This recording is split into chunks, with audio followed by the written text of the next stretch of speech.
Hello, good morning. Nice to see you all. Happy New Year. Welcome to 2025.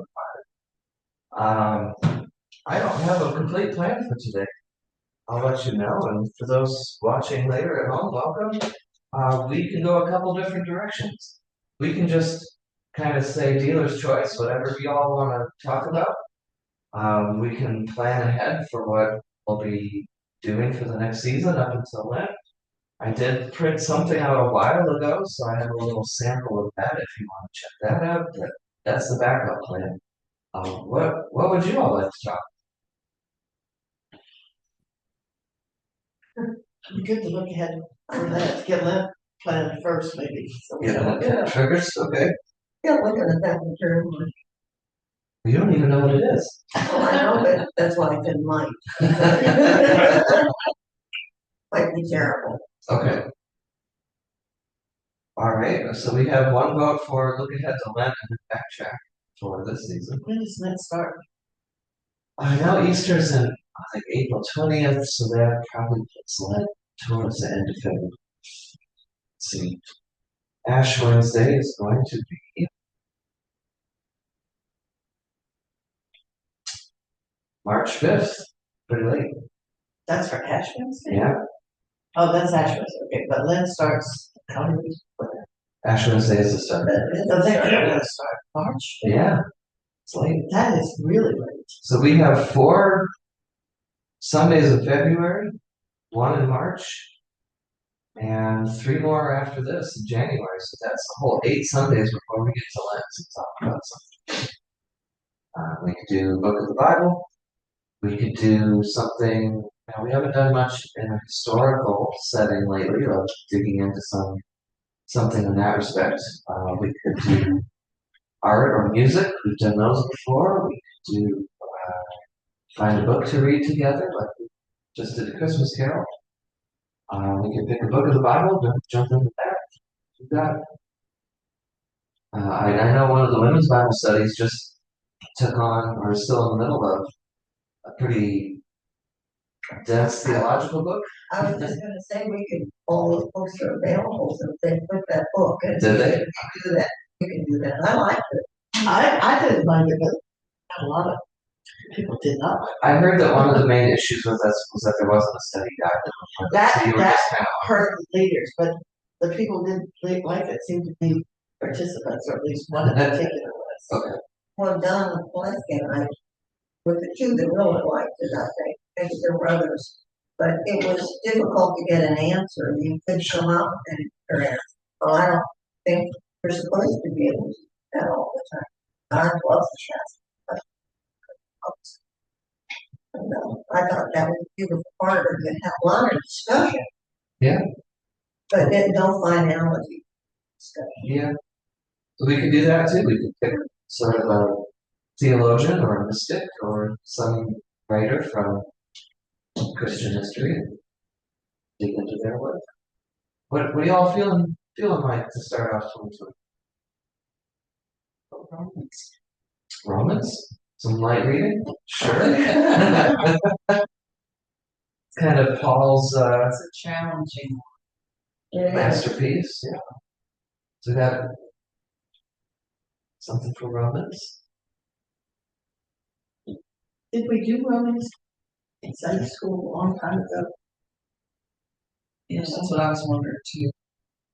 But That's what we probably, get. I was gonna say that probably, even if I was in on, I probably wouldn't know that much about it, but something rings a bell in there. We all weren't ready to make decisions today.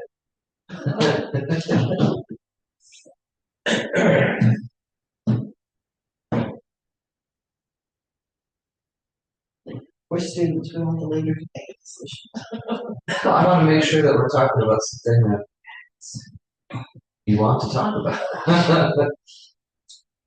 And, but we don't. I'm looking we at don't know. Google and it says, what is a fun book in the Bible? Oh, The book of Acts. is a Really? fun book. okay. That's what they say. Wonder what makes it a fun book. It's got action, that's for sure. There's lots of stuff. Dashing, points to place. See, when I think of a fun book of the Bible, I think Philemon. which is just one chapter long. It's such a fun say. But the reason I think that is because Paul is very Paul in that letter. He's being very sly and snide and sneaky. All personality came out of I was that. gonna say, is there a study of just Paul? That could be interesting. How about, what do you think of that? Actually, I mean, I don't know whether there is. such- if we dig into Paul, then we're going to touch on a bunch of letters and texts. I mean, he was quite a character. What do you think? Biographical. Okay, well, I'll see what resources I can find. Philippians is the happiest book. Yeah, so I picked it so that's what we did for Lent last year. No, yeah, it was a nice change of pace for Lent because it is a very positive book. So how do you make something positive discipline? I think Paul would be interesting because, when he was Saul, he was a persecutor and, he really did a 360 change. Yeah, Of course, if I was struck by lightning, I probably would too. Well, yeah, if you get whacked in the head enough. all right. Well, I think maybe that sounds like a good plan. It touches on, we can get into Romans, Philemon, and Philippians, and some of the other letters. We can get to Acts, and I mean, between the books that the scholars think Paul really wrote, and the books that came a generation later that they still signed it Paul because that's how you did things. Books with the name Paul on it make up probably, well, let's see, out of 27 books of the New Testament, Paul is a central character in Acts. Wrote Romans, 1st and 2nd Corinthians, Galatians, Philippians, 1st Thessalonians, and Philemon. Other books attributed to Paul include Ephesians, Colossians, 2nd Thessalonians, 1st and 2nd Timothy, and Titus. That's 14 out of 27. Pretty well wrapped it up. He was pretty busy. Yeah. So yeah, kind of a central figure. I think that'd be good. Okay, cool. We can do that. Any faith ponderings from the pastors today, or should I pull out my backup plan? What do you wanna do? I want to do what you want to do. Oh. I just came off of vacation, so I'm I was gonna ask, what'd you do on your vacation? very little. That's probably good. Yeah. That's vacation. We had a nice Christmas morning, and Christmas afternoon. Went over to my wife's cousin's house and her parents, which is my wife's uncle and aunt. Kind of the last of that generation were there, and we had a very nice visit. Spent some more time with them the next day too. And then as the week went on, we did a little bit of projects around the house, and then my birthday was this last week as well. So had a nice day. We watched the Rose Parade, and we watched a stupid movie. I like Mel Brooks, so I introduced the kids to Robin Hood Men in Tights. And then the second, they were at a Harry Potter movie marathon, so Oh, wonderful. Liz and I kind of watched a couple shows we've been meaning to watch and just had a nice chill day. So yeah, good food, good family time. Yesterday, so the older kids took an online class this fall. They have to take this Virginia requirement. They have to do a economics and personal finance course. Oh, And long story short, the easiest way to accomplish that was Longwood offered an online dual enrollment. And they said, you'll get some extra credit if you come out and watch a basketball game. So last night we went and watched Longwood win a pretty close game against South Charleston. oh. Yeah, so that was a good game. Got a little tour. It's the kids' first campus visit. The whole school was shut down except for the gym. So the econ professor just showed us around a little bit. Buildings he had access to. The rest of it was all kind of a nice, soft opening for the kids to get an idea of what Won't be comes. long. Why would Chesterfield require it and then not offer it? Well, all Virginia, it's required for everybody. But they don't offer. So we misunderstood at freshman orientation when they said it was a requirement. We thought it would just be built into their curriculum. It was an elective, but they were required to take it at some point. But we kind of our window. And so our choices were either to do summer school, which was 300 and some per kid, Oh my God. or Longwood in the fall for 50. So that made a really heavy workload for them to add another class. But 300. yeah, Hanover, from what I've heard, Hanover summer school is Unless way you more. In Hanover, at least when I was teaching, if you were teacher recommended, like if you were really behind in something, then Hanover would pay for it. But if you elected to go to summer school just to take extra stuff or get graduate early, you paid your own tuition. That's from elementary on up. I think you put it, driver's ed. Driver's ed and PE are the big ones out of Chester. People take PE over the summer, so they don't have to take it in the regular year, and they can take other classes. I sort of thought the kids should have to make up that year of math they lost during COVID. Yeah. You know, two of our kids lost that whole year and they just sort of skipped over it. Well, if you're really gonna go into that field, it seems like that's things happen. I'm just trying to jump back on, so they're on schedule.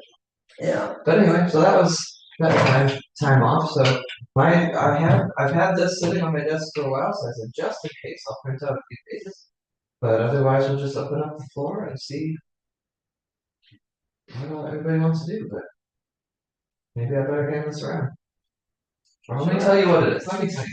This is so the Lutheran World Federation, oh, which is not every single Lutheran church body in the world, but a lot of them. Has an assembly every, I think, 3-4 years. The last one was in 2023 in Krakow, Poland. The theme was one body, one spirit, one hope. And so this was the study guide that went with it for all Lutherans around the world to all kind of be talking about the same thing. So it's a little out of date now, and it's written by folks who don't get out much. Don't get outside the church walls much. There's some good things in it. It's just written in a kind of church speak. But I printed out the introduction to see if people were interested. So if we're going to talk about Paul, we can talk about Paul. But if you want to take a look at this today. well, let's look at it. Okay. Thank you, Judy. Take one, pass it down. So the one reason I thought this might be worth checking out was this is, it should be every other way, okay? This is written to try to have common talking points for Lutherans from 100 and some different countries. So they do talk about unity here, and they talk about a lot of what we have. And I thought, in a world that's pretty splintered, that might not be a bad exercise to check some of this stuff out. So what I've handed out to you is, I skipped the pages with just big pictures, just to save a little paper. But if you look at the contents page here, it's split into 3 sections: one body, one spirit, one hope.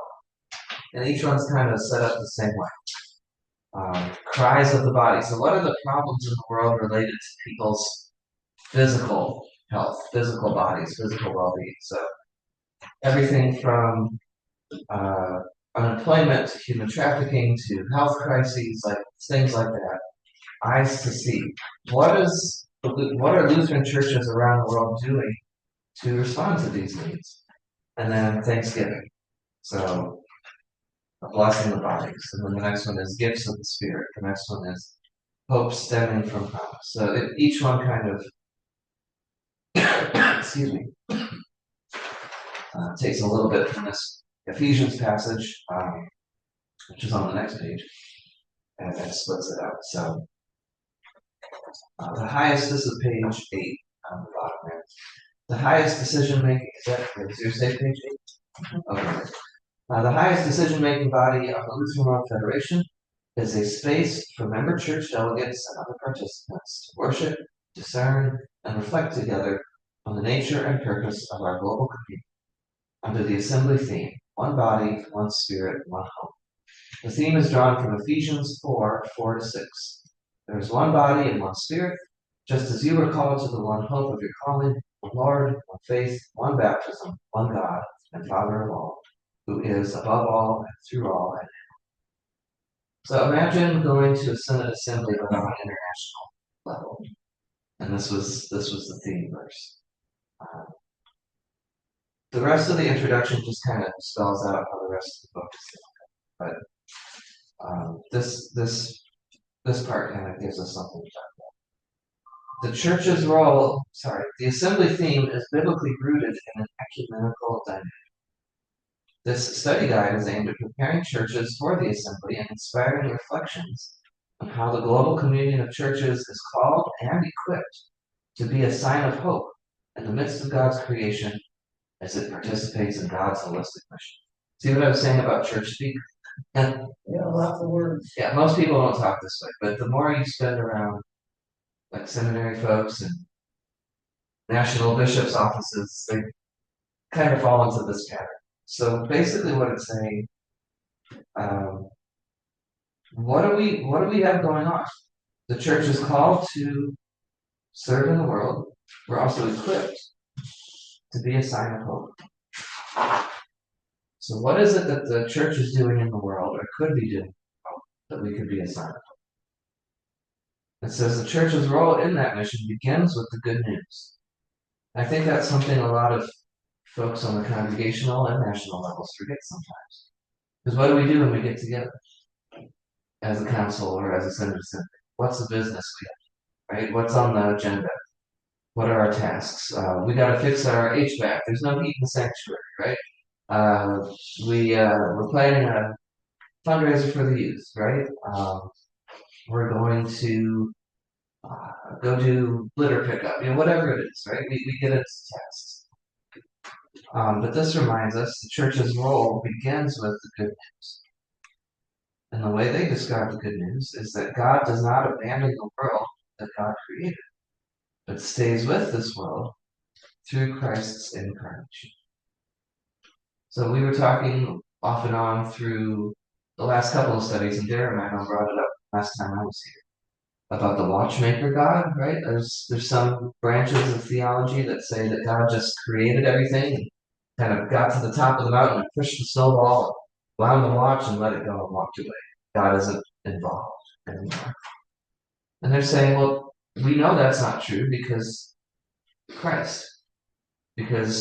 Jesus was born in a manger. So God stays with this world. God is in all through God's indwelling spirit. And that's what we have in the theme verse. One body, one spirit. We're all part of this together. So God is in all because of the Holy Spirit. God is for all and continually acts to fulfill God's promise of life and life. John 10, I believe that's, I think that's the way, the truth, and the life, isn't it?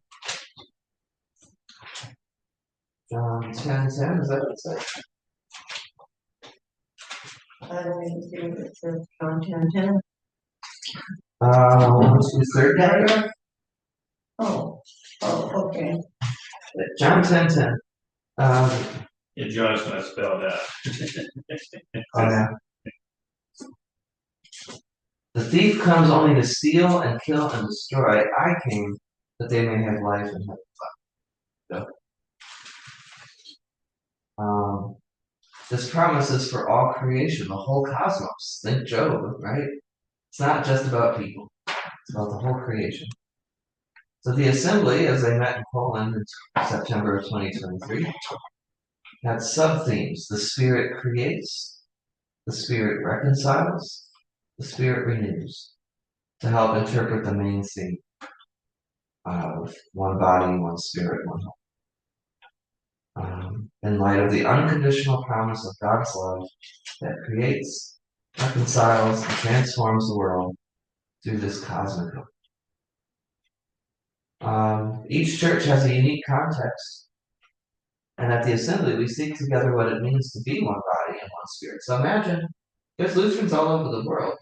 So imagine sitting down now and saying, well, Lutherans in Sweden and Lutherans here and Lutherans from Tanzania or Ethiopia and Lutherans from Malaysia or Brazil, and all sitting down and saying, yeah, we're all on the same page, right?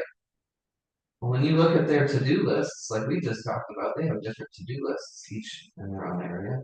Think about our own church in the ELCA. Oh my gosh, this is a huge country. I mean, what they're doing in the Metro DC Synod is different from what we're doing here, is different from what they're doing in Western Iowa. Mhm. And even within Virginia, there's sort of the Hampton Roads section, and there's kind of the Richmond and around us. And then there's the 81 corridor, right? And like each one kind of has their own feel and needs. There's more congregations out west in Virginia, but there's more congregation members on the eastern half. There's lots of tiny little congregations out west Mhm. that their challenges and their needs are much different than something like Epiphany in Richmond or something on Virginia Beach. And they know what they believe and they believe what they believe. Yeah. Yeah. And we all come back to the same gospel, the same scriptures, but how that plays out in our lives is very different. So imagine doing that with folks from all over the world, representing whole countries or whole chunks of countries. And this does not include the Missouris. This does not include the Wisconsins.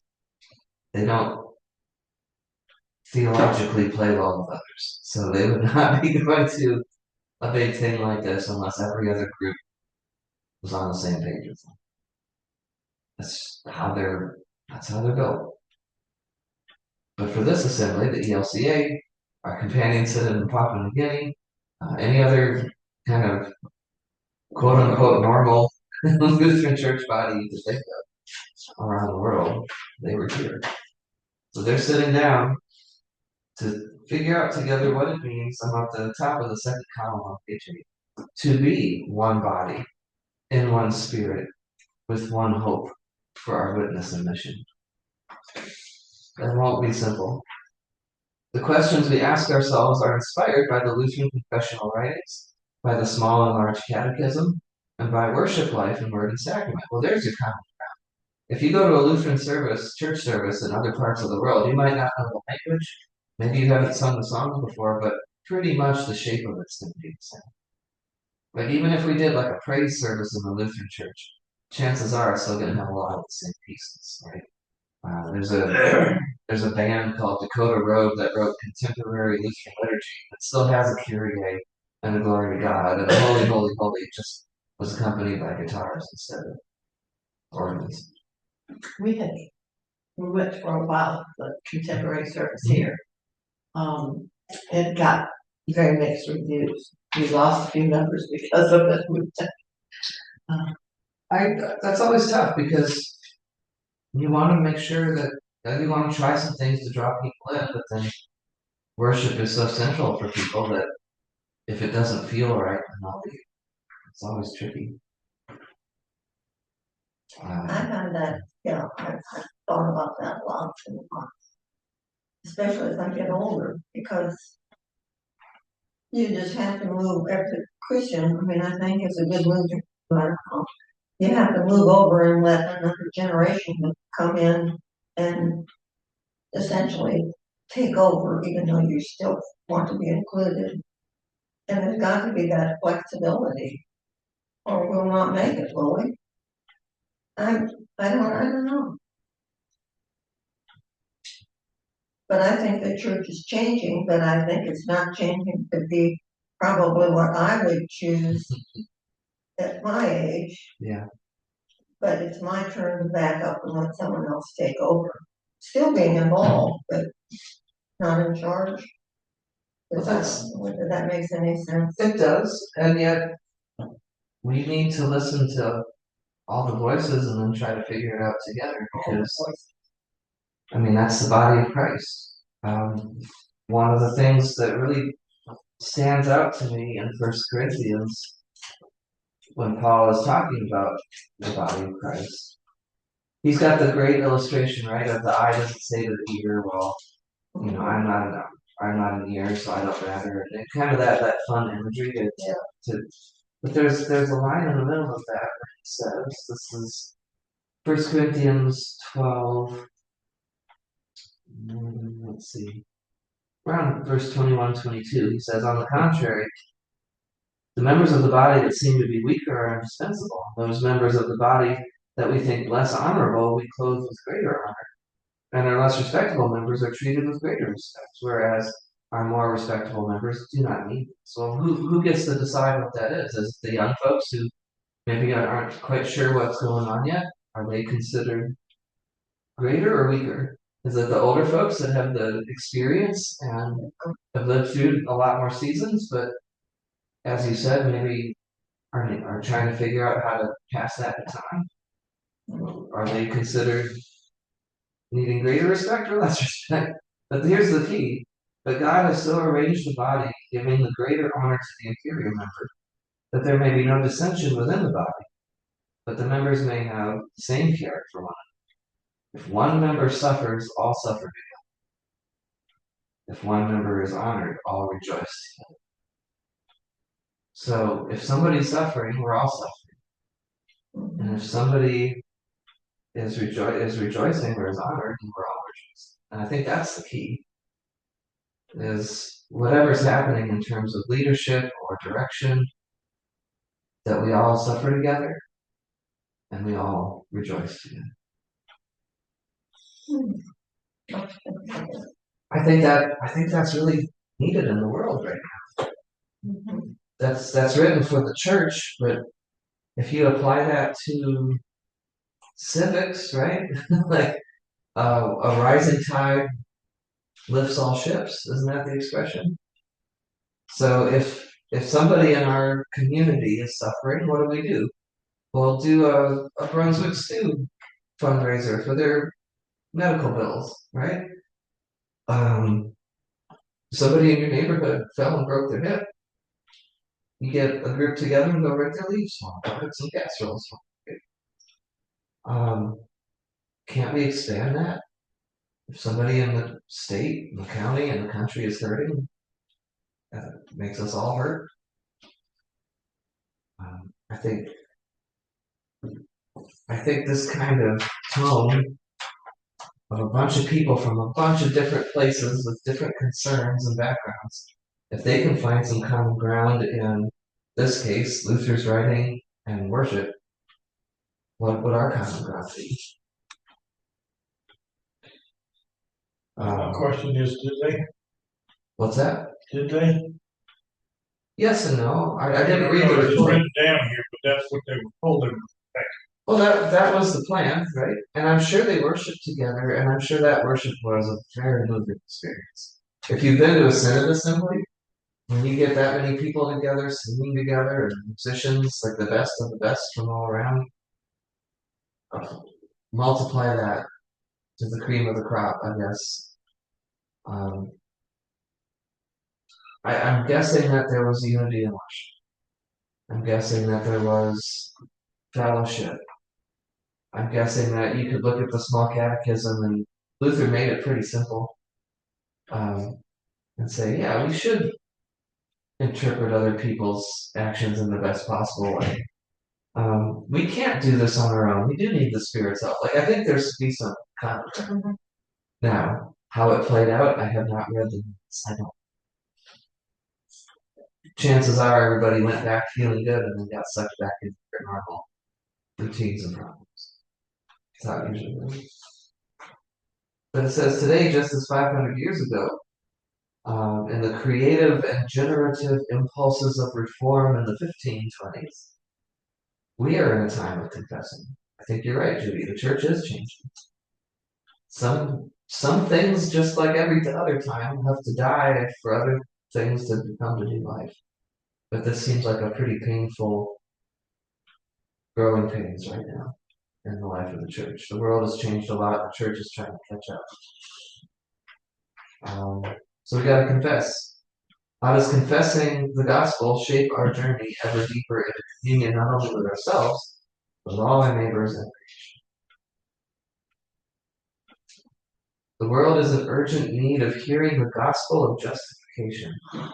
which is God's act of grace that liberates us to love our neighbors and all the times. I think a lot of folks think Christians are saying, God does something for me so I can go to heaven. I think what Lutherans have to offer is this: God sets me free so I can make heaven for my neighbors right now. I think that's something Lutherans contribute. Say that again. So instead of God does something for me so I can get to heaven, God sets me free so I can make a little heaven.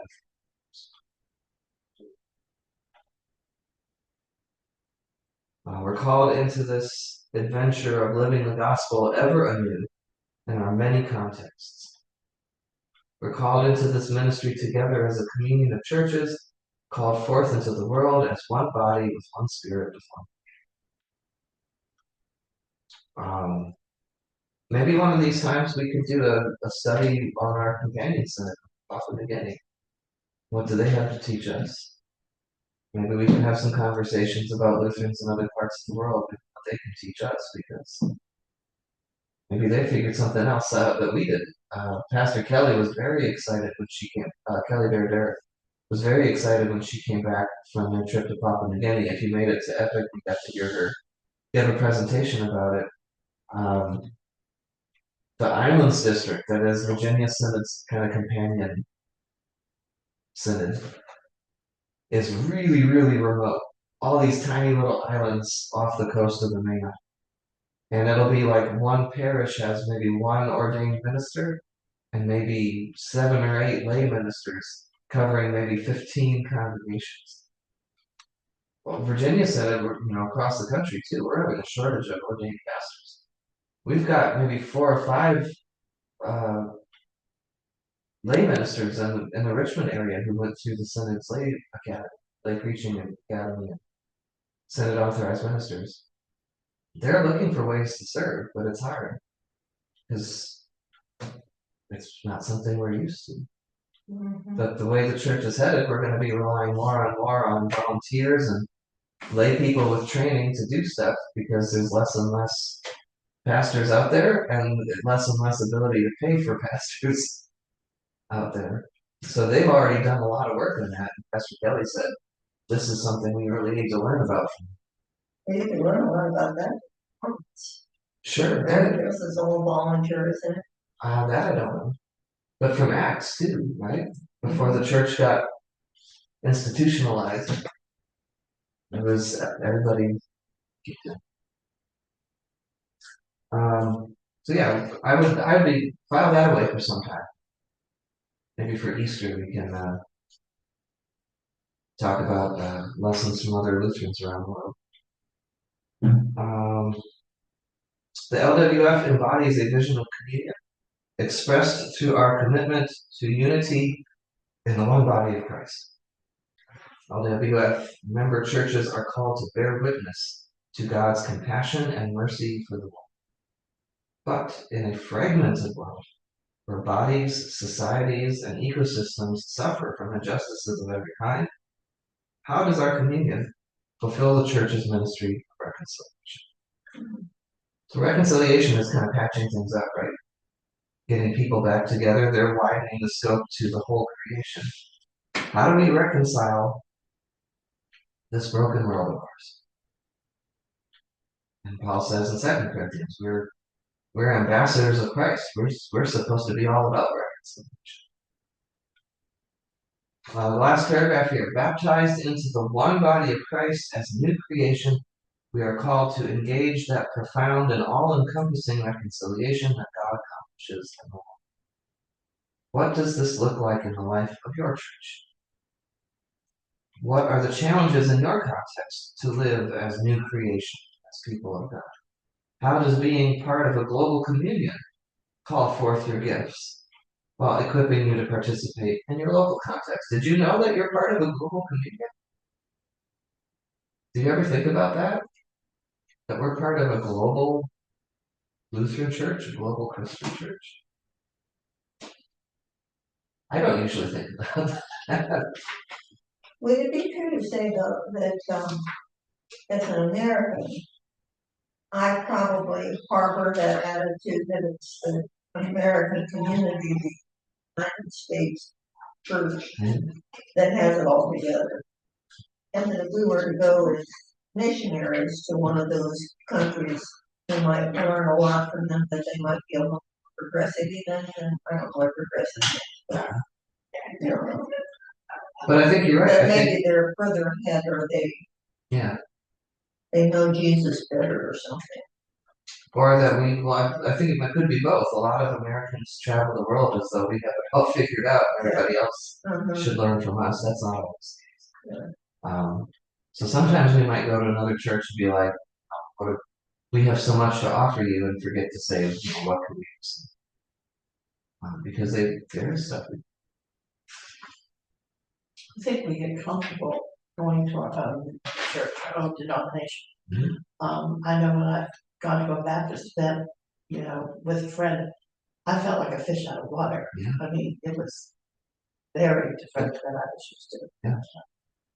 And was that in Mechanicsville? Yes. Yeah, so if it feels that different, just going to a different denomination in Mechanicsville, how would it feel going to a Lutheran church somewhere else in the world?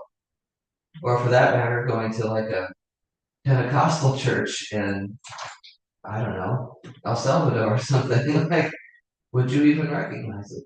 I think it's funny because in Germany, where we say we originated from, it's the state church, and it's I don't think it's called a Lutheran church. I don't know what it's called. But it's government supported and very low attendance. Some beautiful cathedrals. But yeah, not a lot of people go to church. Right. And you believe what you were told to believe there? Probably a lot of that. I think they just don't go because the churches are government supported, so they don't need their money. I mean, they're supporting the church through their taxes, so they don't have to go on Sunday and put in an offering. So There's a couple in our last congregation. They were both mechanical engineering professors at Cal Poly, so they had some credentials there. But the husband of the couple is from Germany, and he grew up German Catholic. But he said the same thing. Like, it was really weird for him to come to Lutheran churches here, where people are involved, where the pastor wants to know what's going on in your life, where you're putting money in the offering plate because they didn't have to offer anything. The pastor was just basically there to deliver a sermon and here's your sacraments. Have a good day on the way out the door. Like, it was a very different experience. yeah, there's some beautiful Lutheran churches though. They are. Yeah. Last little part here. In the large catechism, which I like to think of as the teacher's guide for the small catechism, Luther writes, in baptism, therefore, every Christian has enough to study and practice all his or her life. This study guide is an invitation for all the baptized to discern our common theme in light of the lived reality of our baptismal vocation and discipline. My gosh, it's a lot of words. So basically what they're saying is, if the theme is one body, one spirit, one hope, and we're thinking about our baptisms, how do we actually live that in our daily lives, in our disciplines, in our vocations, our callings? So if we're part of this global communion, and we all have this common ground in Christianity, in the Bible, in our Lutheran, how does that help us in our daily lives to know that we're part of something that? How do you live that out? So I invite you to take this home. If you look it up online, it's Lutheran World, just look at the cover, right? Lutheran World Relief, Lutheran World Federation, study guide, one body, one spirit, one hope. You can get the whole thing. It's about this thick. A lot of it is pictures. It's pretty thick. But if you want on your own devotions to go through the 3 main sections, there's some interesting stuff in here about, what is it?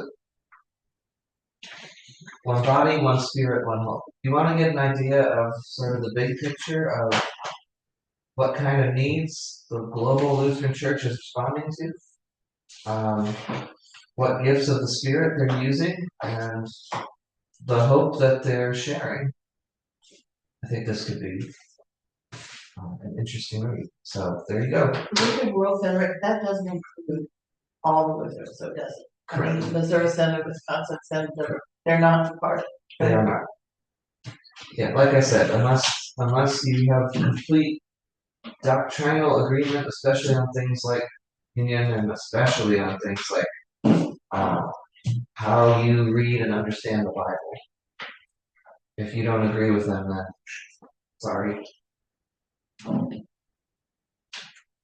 I wish that weren't the case. I feel like that's one of the biggest Christian tragedies, is that oftentimes the groups that do have the most in common have the biggest divisions, right? Like in a family, right? Somebody really close to you that you grew up with, siblings, cousins, shared values, shared family tree. Some rift happens there, and that seems worse than just some neighbor you don't know who cut you off in traffic, right? It's harder when it's a close family member. Well, a lot of these were not splits really. They were different ethnic groups that came over from Europe Yeah, who the just splits wanted- happened before. The splits Yeah. happened as it spread out, and then they tried to get together and they didn't like it. Yeah. I was thinking, there's the Swedish Lutheran Church, Yeah. there's the, it's just, or in the Midwest, you see that a lot. I don't really do so much out here, but Not as much anymore, because more and more mergers happen, and some of the smaller denominations just ran out of people. But yeah, Missouri Synod, there's a lot of Wisconsin Synod churches around, which is surprising to me. I went to a Missouri Synod church for a while, Yeah, and one thing I found very disheartening or whatever was we had a group similar to this, adult like discussion group, and it was I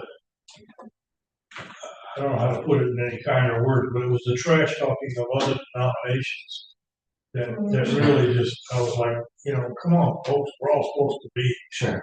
because like I tell people, ask me what is being a Lutheran? What is Lutheranism? And I said, my standard answer is same God, different words. But I mean, it was just very disheartening to hear the leader. I mean, he nitpicked every. Yeah. Like Don't get me wrong, like I do have critiques of some of the Missouri Synod practices and teachings, but I don't think they're inherently bad people. I actually feel really bad that we can't do things together like we used to. We used to work together on things like Lutheran disaster response or Lutheran world relief, and even those have kind of broken apart. But you think that some of the people on one side who are afraid if they get in too much to this side over here, that pretty soon they will be blended in with that side. Is this their little opinion will count any longer? It might depend on the person. I think for some folks, they don't want to blend. Like imagine a congregation that maybe it has to close. What do we do with our stained glass windows? What do we do with the things that were important to us? We can't take them with us to a new church. So we're not going to close. We're going to hang on to the bitter end until there's 5 or 6 of us in worship. We're worshiping with the heater off because we can't afford to pay. Like, there's that, but then there's also, for a lot of Missouri Synod folks, and it's not just them. I mean, LCA folks sometimes feel this way. Different denominations feel this way. If the main thing is how you see the role of the Bible and how literal you should take it and how authoritative it is, and you feel like, well, if I go over there, they're more loosey goosey, right? They get into the context as opposed to just saying, well, this is how it is. That might feel very threatening because it feels like you're taking out your major authority. So I'm not saying that they're completely wrong. I just wish there was a way to find that common ground instead of just kind of. I have a son who was raised in this church, but he's now a service said the reason he left the LCA, Yeah. he thought it was becoming too liberal. And A lot of people say he's that. very conservative on most everything. Yeah. And so I guess the Missouri Synod fit his personal beliefs more, I don't know. Yeah, and when folks want to leave a congregation, if it's something like that, then I'll say, I really hope you can stay. I really hope we can have some conversations and figure out the common ground and say like what do we have in common? We'll figure it out. But if it's a deal breaker for whatever it is, then I'll say, well then I want to help you find a place where you are going to be fed and nourished and have a rich spiritual life. And if that's not here, well more than that. But I'd rather have you find something that works for you than have everybody be miserable or have you just stop going to church altogether. So it's kind He of goes to the resource center that's down in the city, which was the original, Mhm. that was broken off, so I don't know for sure, but I'm thinking that's probably pretty conservative. I know Yeah. Erna used to go there for the Christmas Eve service, Okay. that's, because it was in German, Sure. yeah.